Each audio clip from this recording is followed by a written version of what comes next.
பண்ணாதவங்க சப்ஸ்கிரைப் பண்ணுங்க. அப்படியே பக்கத்துல இருக்க பெல் ஐகானையும் பிரஸ் பண்ணுங்க. ரிஷப ராசி அன்பர்களுக்கு சுக்கிரன் பெயர்ச்சி பலன்கள் காணலாம்.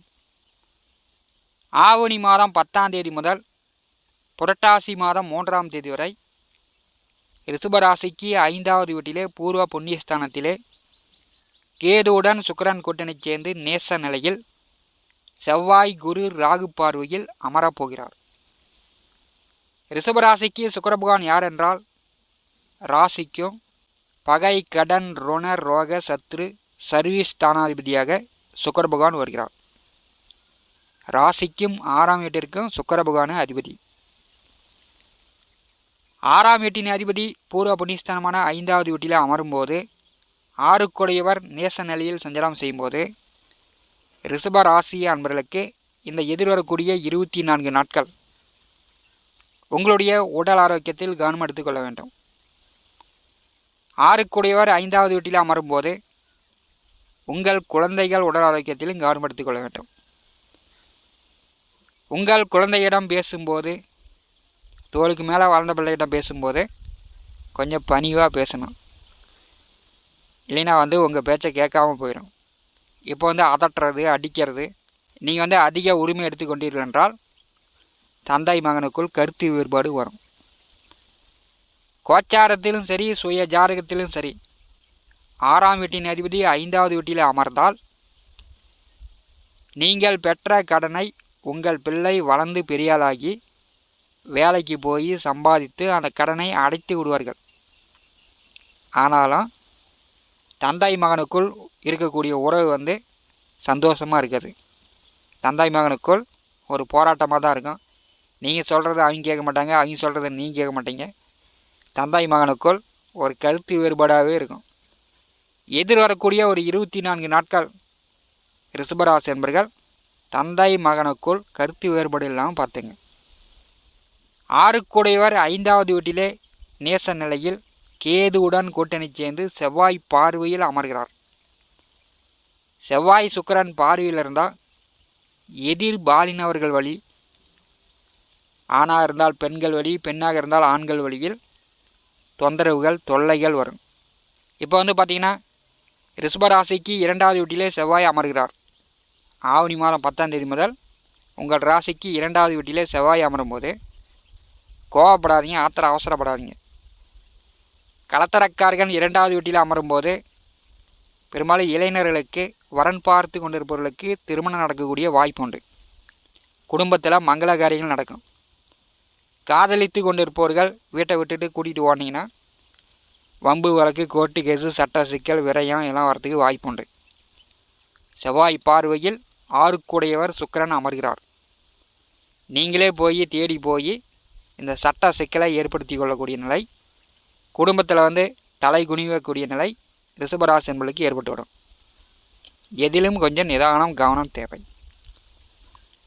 கோச்சாரத்தில் சுக்கிர பகவான் 5ஆம் வீட்டில் வரும்போது அதிக மன மகிழ்ச்சி ஏற்படும். முன்னோர்கள், குலதெய்வ ஆசீர்வாதம் கிடைக்கும்.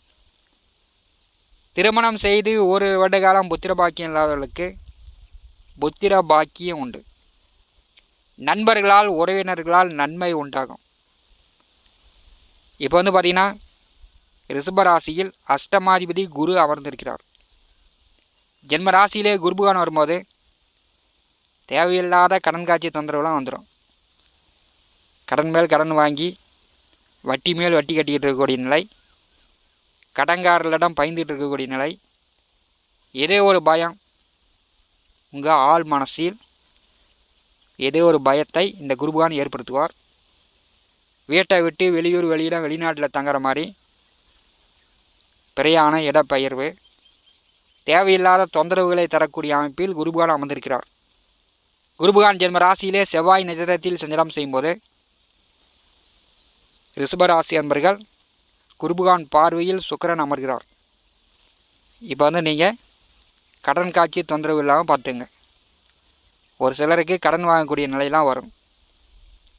6க்குடையவர் 5வது வீட்டில் அமரும்போது உங்கள் பிள்ளைகளுக்கு சிறு சிறு நோய் நொடி தொந்தரவு, உங்கள் பிள்ளைகளால் உங்களுக்கு செலவுகள் ஏற்படுவதற்கான கால நேரமாக அடுத்த 24 நாட்கள் உண்டு. ரிஷபராசிக்கு 11வது வீட்டிலே லாபஸ்தானத்திலே ராகு அமர்ந்திருக்கிறார். ராகு பார்வையில் சுக்கிரன் கேது அமர்கிறார்கள். இது பார்த்திங்கன்னா ஒரு சிலருக்கு திடீர் அதிர்ஷ்டம்லாம் உண்டு.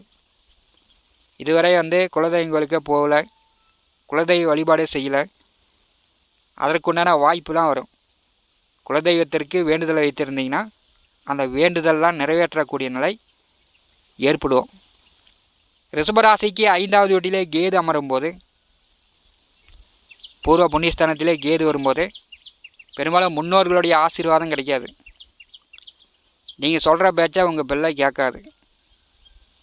ஏற்கனவே தந்தாய் மகனுக்குள் ஒரு கருத்து வேறுபாடாக தான் இருக்கும். பிள்ளைகள் அவங்க போக்கில் போவாங்க, சரியாக படிக்க மாட்டாங்க, பெரியவர்கள் சொல் பேச்சை கேட்க மாட்டாங்க. அந்த மாதிரி நிலை தான் போயிட்டுருக்குது. ரிஷபராசிக்கு 10வது வீட்டிலே சனி பகவான் அமர்ந்திருக்கிறார். இப்போ வக்கரகதியில் போகும்போது ஓரளவு தொழில் வேலையில் வருமானங்கள் உண்டு. சில பேர் புதிய தொழில் தொடங்கலாம், புதிய வியாபாரம் எல்லாம் செய்வதற்கான வாய்ப்பு உண்டு. ரிஷபராசிக்கு 2வது வீட்டிலே செவ்வாய் அமர்ந்து சுக்கிர பகவானை பாடு செய்யும்போது விவசாயம், மண் நிலம் பூமி சார்ந்த வேலை தொழில் செய்து கொண்டிருப்பவர்களுக்கு அடுத்த 24 நாட்கள் தன லாபம் உண்டு.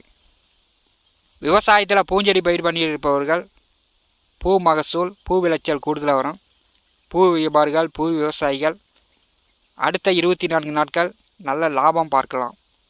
ஜென்ம ராசிநாதன் சுக்கிர பகவான் நேச நிலையில் சஞ்சாரம் செய்யும்போது இந்த 24 நாட்கள் தேவையில்லாமல் மனசை போட்டு குழப்பிக்காதீங்க.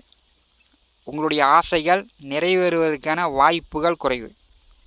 தேவையில்லாமல் பணத்தை போய் செலவு செய்து விடாதீர்கள். உங்களுடைய மனம்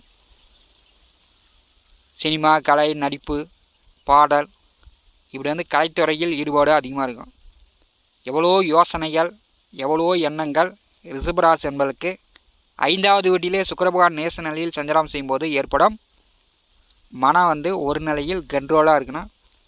அடுத்த 24 நாட்கள் சத்ருஸ்தானாதிபதி பூர்வ புண்ணியஸ்தானத்திலே சஞ்சாரம் செய்யும்போது உங்களுடைய மன எண்ண ஆசைகள் பெரிய அளவு பிரம்மாண்டமாக நிறைவேறுவதற்கான வாய்ப்புகள் குறைவாக காணப்படுகிறது.